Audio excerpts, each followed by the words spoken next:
लखनऊ के इंदिरा गांधी प्रतिष्ठान में प्रबुद्ध समागम चल रहा था, लेकिन भारतीय जनता पार्टी के नेताओं को जबरदस्त विरोध का सामना करना पड़ा है। हमारे साथ अलंकार अग्निहोत्री जी मौजूद हैं, जो कि सर्विस से अपने वीआरएस ले चुके हैं, अपनी पार्टी की घोषणा कर चुके हैं। अलंकार जी, जब इस कार्यक्रम में आप आए, जबरदस्त तरीके से विरोध हो रहा था, नारेबाजी हो रही थी, आपने इस कार्यक्रम में आकर के क्या महसूस किया? क्यों भारतीय जनता पार्टी के लीडर्स को मुर्दाबाद और गो बैक के नारे लगा सामना करना पड़ा? देखिए, देश में जैसे केंद्र सरकार की जो नीति है, जो सवर्ण समाज और जो सनातनी समाज है, उसको परेशान करने के लिए पहले SC/ST एक्ट में देश में परेशान किया गया, और ये UGC रेगुलेशन 2026 के माध्यम से जनरल OBC और जनरल SC/ST को लड़ाने का प्रयास किया गया। ये सब लोग जितने हैं जनप्रतिनिधि एक्चुअली अब बचे नहीं है। देश में जनतंत्र खत्म हो चुका है, जनता की आवाज को सुनाने वाला कोई नहीं है। इसीलिए जो प्रबुद्ध जो सम्मेलन है, प्रबुद्ध वर्ग, जैसे ही ये लोग चिकनी चुकड़ी बातें कर रहे थे, बहुत ही जो बुकिश जो लैंग्वेज है, लेकिन समस्याओं पे कोई भी बात नहीं कर रहा था। इसी क्रम में जो है यहाँ पे जितने सभागार में लोग बैठे थे, इन्होंने बहुत विरोध किया, और इनके कुछ चाटुकार थे। एक दो लोगों ने मुझे, जब मैं मंच पे आया बोलने के लिए, तो इनके कुछ चाटुकार लोग थे, जो राजनीतिक चाटुकार होते हैं, उन्होंने सोचा कि मुझे रोक पाएंगे बोलने से, लेकिन जनता पूरे सभागार में खड़ी हो गई, और उन्होंने ये बोल दिया जनता ने, यदि मुझे बोलने से मना किया गया तो पूरा सभागार खाली हो जाएगा। उसके उपरांत जब पूरा आश्वासन दिया गया कि नहीं हम बोलेंगे, तब पूरी जनता ने सुना, और जो भी जितना विरोध दर्ज करना था, जो जितने भी सत्ताधारी दल है, उसके नेताओं को विरोध बहुत अत्यधिक दर से झेलना पड़ा है। देश में जनतंत्र खत्म हो चुका है। राजनीतिक विकल्प के रूप में हम लोग स्वयं राष्ट्रीय अधिकार मोर्चा के रूप में स्थापित होने जा रहे हैं। अब देश में राम जी के नाम से राम जी की सरकार बनने जा रही है। क्या UGC पे बीजेपी के नेता नहीं बोल रहे थे, यही विरोध का कारण था फिलहाल आज के लिए? नहीं, ये देखिए, अभी नेता नहीं रहे, ये कॉर्पोरेट कंपनी के एम्प्लॉय हैं। ये जल्दी इनका ये एक्चुअली जो भारतीय जनता पार्टी नहीं है, ये विदेशी जनता पार्टी, ये खत्म हो चुकी है। जल्दी इनको गरुड़ पुराण पढ़ना पड़ेगा। अपने जो अस्तित्व जो है इनका समाप्त हो चुका है। हम लोग, जनता हमारे साथ जुड़ी हुई है, कोर वोटर अब हमारे साथ है। हम लोग राष्ट्रीय स्तर पे और राज्य स्तर पे जो भी संवैधानिक व्यवस्था में चुनाव लड़ते हुए अब सरकार में भागीदारी अपनी स्पष्ट करने जा रहे हैं। भागीदारी अपनी स्पष्ट करने जा रहा है, अलंकार अग्निहोत्री जी का कहना है। और भी लोग हमारे साथ यहाँ पर मौजूद है, जो कि कार्यक्रम में मौजूद है। तो ये क्या वजह थी विरोध का? वजह विरोध की सबसे मुख्य यही है कि एक चौपाई के माध्यम से कहना चाहूंगा, जा सुराजवश प्रजा दुखारी, सोनप सदा नरक अधिकारी। बात यहाँ पर हो रही थी प्रजा के हित की, तो प्रजा के हित में तो कोई बोल नहीं रहा। यदि माननीय मिश्रा जी ने कुछ शब्द बोले, तो वो सब लोगों को कैसे गवारा सूझेंगे? और मुख्य बात अगर कही जाए, तो जिस बात पर यहाँ बोलना चाहिए, मंच साझा करना चाहिए, वो ये था कि ब्राह्मण क्या है, अपना अस्तित्व खोता जा रहा है, और उस अस्तित्व को वापस कैसे पाया जाए। इसके लिए कहा गया है, एक मंत्र है जो ब्राह्मणत्व को सिद्ध करता है। अभी तक मैंने इस पूरे मंच से ये नहीं सुना कि ब्राह्मण क्या है और ब्राह्मण को सिद्ध करने के लिए क्या है। मैं एक मंत्र के माध्यम से आपको बताता हूँ। देवाधीना जगत सर्वा, ते देवा मंत्राधीना, ते मंत्रा ब्राह्मणाधीना, इति ब्राह्मण सर्वत्र पूजते। देवों के अधीन समस्त संसार है, वो देव मंत्रों के अधीन है, और वो मंत्र जिस ब्राह्मण के अधीन है, वो ब्राह्मण सर्वपूज्य है। और ब्राह्मण अपनी सर्वपूज्यता को खोता जा रहा है। क्यों खोता जा रहा है? क्योंकि ब्राह्मण जो है वो पूजनीय है अपने ज्ञान से। दिनेश शर्मा को अपना भाषण बीच में रोकना पड़ा। जी, दिनेश शर्मा को अपना भाषण इसलिए रोकना पड़ा क्योंकि उन्होंने यहाँ आकर के, यहाँ उनको बुलाया गया था एक एज ए ब्राह्मण, यहाँ उनको एक राजनेता नहीं बुलाया गया था। और राजनेता होते हुए वो चाहे डॉक्टर दिनेश शर्मा हो, और या फिर हम बात करें ब्रजेश पाठक जी हो, उन्होंने UGC का बिल पास आउट हुआ, भले ही सुप्रीम कोर्ट ने रोक लगा दी, लेकिन उस पर ना तो माननीय उप मुख्यमंत्री ब्रजेश पाठक जी ने कोई बयानबाजी की, ना ही माननीय श्री डॉक्टर दिनेश शर्मा जी ने बयानबाजी की। जबकि आपको अगर देखें तो सभी जितने भी अपनी अपनी जात के लीडर हैं, वो अपनी जात का भी उठाते हैं। और यहाँ केवल जात की बात नहीं थी, यहाँ सवर्ण समाज की बात होती है।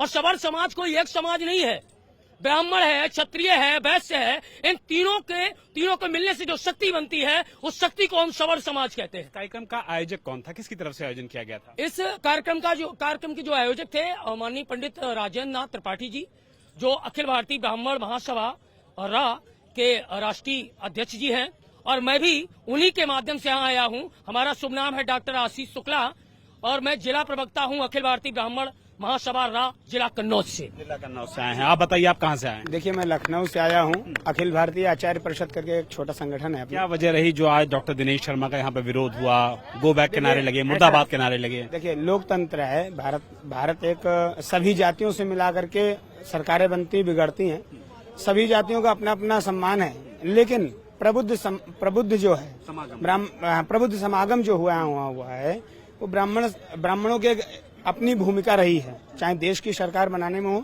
या किसी भी प्रदेश की सरकार बनाने में हो। आज जिस प्रकार से आप हम लोगों के समाज के नाम पर पिछली सरकार में डिप्टी सीएम रहे हैं, तो आपको अच्छा आप खाएंगे और गड़बड़ आ जाएगा तो हम लोगों पे फेंक देंगे, ऐसा नहीं होगा। आपको सामना विरोध का भी करना पड़ेगा। और यूजीसी जैसा काला कानून किसी ने मांगा नहीं था। सबकी मांग क्या थी कि यूजीसी पे भी आप कुछ बोलिए, अपनी राय रखिए। हाँ बिल्कुल, यूजीसी सब कह रहे थे आप यूजीसी जैसा काला कानून वापस हो, इस पे दिनेश शर्मा जी से सब बोल रहे थे। वो दुनिया भर की बातें कर रहे थे नेतागिरी की, लेकिन कभी भी एक शब्द उन्होंने यूजीसी जैसे काले कानून पे नहीं बोला। ये हम सब ब्राह्मणों के लिए बड़ा कष्ट का विषय है कि आप 5 साल डिप्टी सीएम रहे, राज्यसभा गए, लखनऊ के मेयर रहे। हम लोग वोट देते हैं, एक व्यक्ति के वोट से सरकार नहीं बनती, लेकिन हम सबके सहयोग से सरकार बनती है। तो सरकार को हम सबका सहयोग करना पड़ेगा। कार्यक्रम पहले खत्म हो गया? हाँ, कार्यक्रम बिल्कुल पहले खत्म हो जाएगा। जब आपकी मंशा ये है कि भारतीय जनता पार्टी के बड़े नेताओं को आप साधने की कोशिश कर रहे हैं, जो और लोग आए हैं। प्रबुद्ध सम्मेलन केवल ब्राह्मण सम्मेलन जो था भारतीय जनता पार्टी के लोगों के लिए नहीं था, सबके लिए था। हाँ, कांग्रेस के प्रदेश अध्यक्ष अजय राय जी भी आए थे, तमाम लोग आए थे। तो सबको सुनना चाहिए था। अगर कोई ऐसी बात ब्राह्मण हित में कर रहा, कुछ अनर्गल नहीं बोल रहा है, तो उसका विरोध नहीं होना चाहिए था। अलंकार जी का विरोध उनके लड़के ने कर दिया। दिनेश शर्मा जी जब अलंकार जी बोल रहे थे तुरंत उठ के चले गए। एक शब्द बोलना चाहिए था। जब विरोध उनका जब ज्यादा प्रारंभ हो गया तो वहां से उठ करके वो तुरंत चले गए।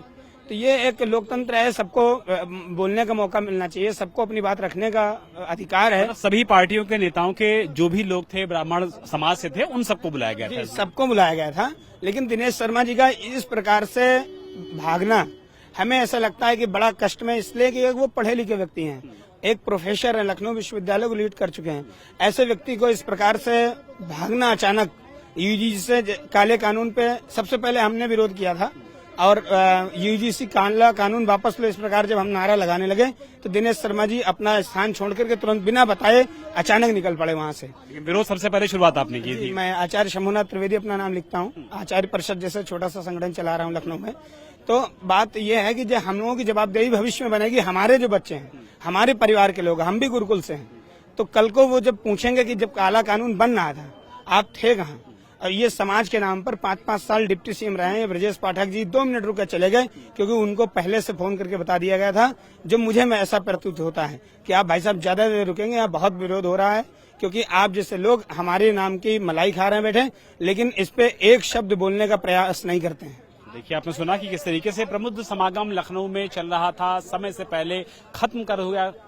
रीजन ये था कि डॉक्टर दिनेश शर्मा भारतीय जनता पार्टी के राज्यसभा सांसद हैं, पूर्व उप मुख्यमंत्री रह चुके उत्तर प्रदेश के। उन्होंने जब बोलना शुरू किया तो यूजीसी को लेकर के जबरदस्त तरीके से विरोध हुआ, प्रदर्शन हुआ, गो बैक के नारे लगाए गए, मुर्दाबाद के नारे लगाए गए, और उसके बाद उनको वहां से तय समय से पहले भी जाना पड़ा। तो लखनऊ के इंदिरा गांधी प्रतिष्ठान में कार्यक्रम हुआ, प्रबुद्ध समागम का ये कार्यक्रम हुआ। आप देख सकते हैं कि राजेंद्र नाथ त्रिपाठी, राष्ट्रीय अध्यक्ष अखिल भारतीय ब्राह्मण महासभा की तरफ से इस कार्यक्रम को आहूत किया गया था, और लखनऊ में ये कार्यक्रम शाम तक चलना था, लेकिन भारी विरोध प्रदर्शन के बीच इस कार्यक्रम को बीच में ही खत्म करना पड़ा। और अलंकार अग्निहोत्री जो बरेली में ज्वाइंट मजिस्ट्रेट हुआ करते थे, वो भी इस कार्यक्रम में आए, और जब उनको लेकर के हुटुम शुरू हुई तो भी यहाँ पर कार्यक्रम में एकाएक माहौल खराब हुआ। लेकिन लखनऊ में एक प्रबुद्ध कार्यक्रम में इस तरीके से बीजेपी के नेताओं का विरोध होना, मुर्दाबाद के नारे का लगाए जाना अपने आप में दिखाता है कि यूजीसी का मुद्दा फिलहाल भारतीय जनता पार्टी के लिए एक बड़ा सरदर्द बना हुआ है। लखनऊ में प्रबुद्ध समागम का कार्यक्रम हुआ है, लेकिन कार्यक्रम में काफी ज्यादा चर्चा के साथ साथ विरोध प्रदर्शन भी देखने को मिला। हमारे साथ तमाम वो लोग मौजूद हैं जिन्होंने इस कार्यक्रम का हिस्सा रहे हैं। सर, कहाँ से आए हैं आप लोग? हम क्रांति भूमि मेरठ से हैं, और मेरा नाम पंडित आदेश फौजी है। और आज जो प्रबुद्ध समागम का जो आयोजन रखा गया था अखिल भारतीय ब्राह्मण महासभा राग के तत्वाधान में राजेंद्र नाथ त्रिपाठी के नेतृत्व में, देश के तमाम जिलों से, तमाम प्रदेशों से यहाँ लोग पहुंचे हैं। और महत्वपूर्ण मुद्दा जो जिस तरीके से स्वर्ण समाज को केंद्र सरकार और प्रदेश सरकारों ने दबाने का या उत्पीड़न करने का काम किया है यूजीसी को लेकर, उस विषय पर चिंतन मंथन किया गया। भविष्य में SC/ST एक्ट से जो स्वर्ण समाज के लोग डरे हुए हैं, और जो महाविद्यालयों में ये कानून थोपा गया है, इससे भी स्वर्ण समाज के लोगों को के बीच में मनों में डर है, उस डर को दूर करने के लिए ये एक आज मंथन था, चिंतन था और इस पर विचार किया गया और आगे इस तरह के समागम और भी किए जाएंगे। और विचार के साथ लेकिन विरोध प्रदर्शन भी हो गया। दिनेश शर्मा बोल रहे थे, काफी ज्यादा मुर्दाबाद के नारे लग गए उस समय। विरोध प्रदर्शन हमारे बीच में एक अलंकार अग्निहोत्री हैं, शायद वो पीसीएस अधिकारी हैं और पूर्व में वो महानगर में डिप्टी सिटी मजिस्ट्रेट के रूप में काम करते थे। जब सिटी मजिस्ट्रेट रहे होंगे, मैं भारतीय जनता पार्टी का कार्यकर्ता हूं और उन पर अपार दौलत है, तब जब वो सिटी मजिस्ट्रेट थे, ब्राह्मण समाज के एक भी व्यक्ति को दिल को छूने का काम नहीं किया, एक भी व्यक्ति का काम करने का काम नहीं किया। और आज यूजीसी को लेकर नहीं, उन्होंने एक राजनीतिक दल का निर्माण कर लिया है और उस राजनीतिक दल के निर्माण के लिए एक घटिया और सस्ती लोकप्रियता के लिए सोशल मीडिया पर फॉलोअर्स बढ़े, ज्यादा ट्वीट्स आवे, इस तरह के एक अभियान को लेकर उन्होंने यहाँ विवाद उत्पन्न करने का काम किया। उन्होंने कहा कि 56 इंच के सीने वाले को 56 भोग स्वर्ण समाज के लोगों ने लगाई। ऐसा नहीं है। देखो, मैं मानता हूँ हमारे देश के प्रधानमंत्री आदरणीय नरेंद्र मोदी जी ने विरोध प्रदर्शन जो दिनेश शर्मा का हुआ वो उनके साथ हुआ, आए लोगों ने कर दिया, किसने कर दिया? जो समाज के लोग थे, समाज के लोगों में आक्रोश है। यूजीसी के कानून, काले कानून को लेकर बेहद आक्रोश है। बच्चों पर उनके भविष्य से खिलवाड़ करने का काम किया गया है और इस सरकार को इस पर मंथन करना पड़ेगा, इस काले कानून को वापस लेना पड़ेगा। सुप्रीम कोर्ट की रोक लगाने से ये समाज शांति से बैठने वाला है। समाज में इस बात को लेकर आक्रोश है, विरोध इसीलिए हुआ। जी सर, कहाँ से हैं आप, क्या नाम है? मैं मेरठ से हूँ।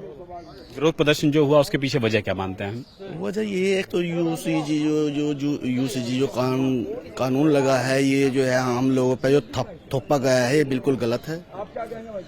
ये नहीं होना चाहिए था। एक आरक्षण का मामला है, आरक्षण का जो है 10 साल के लिए लगाया था कि भाई ने जो है पढ़ाई में दिया जावे। अब जो है हर चीज में ही आरक्षण थोप दिया, उसके बावजूद भी बढ़ाते जा रहे हैं।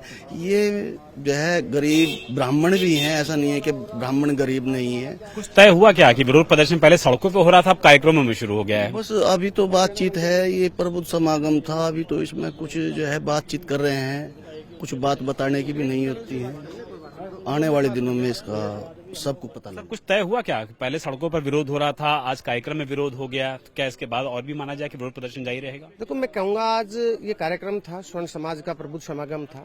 इसमें कांग्रेस के नेता भी, प्रदेश अध्यक्ष लल्लू राय जी पहुंचे, भारतीय जनता पार्टी के भी तमाम नेता पहुंचे और समाज के भी शक्तिशाली जो नेतृत्व करता है वो लोग पहुंचे। तय ये हुआ है कि इस आंदोलन को और उग्र किया जाएगा और 19 तारीख की जो तारीख लगाई हुई है सुप्रीम कोर्ट ने, अगर हमारे हित में ये कानून नहीं आता तो इसको देश के कोने कोने तक इस यूजीसी कानून को लेकर आंदोलन किया जाएगा और इस कानून को वापस कराने के लिए हिंसात्मक तरीके से नहीं, अहिंसक तरीके से स्वर्ण समाज आंदोलन करेगा, सड़कों पर उतरेगा और ये आवाज सड़क से लेकर संसद तक गूंजती हुई आपको नजर आएगी और इस कानून को वापस कराने का काम। स्थिति ये थी कि ब्रजेश पाठक डिप्टी सीएम सरकार के आए कुछ ही देर में यहाँ से कार्यक्रम में चले गए। उनको भी शायद अंदेशा था क्या कि विरोध प्रदर्शन हो सकता है यहाँ पे? नहीं, ब्रजेश पाठक आए कार्यक्रम में और उन्होंने, जितने भी लोग, संख्या कम थी, लोग निकल चुके थे, पर उन्होंने समाज का पूर्ण रूप से समर्थन करते हुए कहा कि मैं समाज के साथ हूं, सरकार बाद में, मैं डिप्टी सीएम बाद में हूं, पहले मैं अपने समाज के साथ हूं, स्वर्ण समाज के साथ हूं और कंधे से कंधा मिलाकर आपके साथ में खड़ा रहूंगा। उन्होंने ऐसा कहा। राजेंद्र जी, बहुत बड़ा कार्यक्रम आज आपने कर दिया, यहाँ पर बड़ी संख्या में लोग आए। सबसे पहले तो आपको बहुत बहुत बधाई हो। बहुत बहुत धन्यवाद आपको। ये सब भगवान परशुराम की कृपा है और हमारे संगठन के उत्साही और क्रांतिकारी साथियों की देन है। अंदर मन से चर्चा हो रही थी कि नरम दल के लोग थे, गरम दल के भी लोग थे, विरोध प्रदर्शन भी आज हो गया, क्या माजरा रहा? देश की आजादी में भी, लड़ाई में भी नरम दल और गरम दल था, तब जाकर के आजादी मिली। और जो इस देश की स्थिति विकृत हो गई है, उस स्थिति में नरम दल गरम दल की आवश्यकता है। डिप्टी सीएम रह चुके हैं, मौजूदा सांसद दिनेश शर्मा, उनको मुर्दाबाद के नारे लगना, विरोध प्रदर्शन होना, इसको कैसे देखते हैं? मुर्दाबाद का नारा नहीं लगा है, लेकिन वैचारिक स्तर पर जो हमारे लोग जुटे थे, समाज के लोग जुटे थे, आक्रोश यूजीसी के खिलाफ था। वो सरकार के पक्ष में बोलने का प्रयास जो कर रहे थे, उस पर आक्रोश समाज के लोगों ने व्यक्त किया। ये माना जाए कि पहले जो सड़कों पर विरोध प्रदर्शन होता था वो कार्यक्रमों में आ चुका है? आएगा। ये बताइए, प्रबुद्ध समागम किस लिए बुलाया गया है? इसीलिए ना कि जो इन सरकार को कहूं या राजनीतिक दल जितने भी हैं उनके एजेंडे में सवर्ण हित कहीं है ही नहीं है। तो हम लोग क्या करेंगे? खून हमने दिया, आजादी हमने लिया और अपने ही घर में हम किराएदार की तरह रह रहे हैं। तो यहाँ तक अगर पहुंच गए हैं तो आंदोलन होगा, लड़ाई होगी। और अगर इस पर भी नहीं रुका तो सड़कों पर पूरा सवर्ण समाज जान की बाजी लगा करके अपने हितों की रखवाली के लिए सड़क पर उतरेगा। जान की बाजी लगा करके सवर्ण समाज अपने हितों की रखवाली के लिए उतरेगा, ये कहना है पंडित सुरेंद्र नाथ त्रिपाठी का, जो कि कार्यक्रम के अध्यक्ष हैं। और इनकी ही तत्वाधान में आज का ये बड़ा प्रबुद्ध समागम लखनऊ के इंदिरा गांधी प्रतिष्ठान में आयोजित किया गया। हालांकि जब डॉक्टर दिनेश शर्मा बोल रहे थे उस दौरान उनको विरोध प्रदर्शन का सामना करना पड़ा। ये बताता है कि स्वर्ण समाज पूरी तरीके से इस समय विरोध के मूड में है और सभी का ये कहना है कि अगर हमारे हक में फैसला नहीं होता है तो भविष्य में सड़कों पर उतरने का काम एक बार फिर से करेगा स्वर्ण समाज। मकसूद आलम के साथ विशाल प्रताप सिंह, इंडिया टीवी, लखनऊ।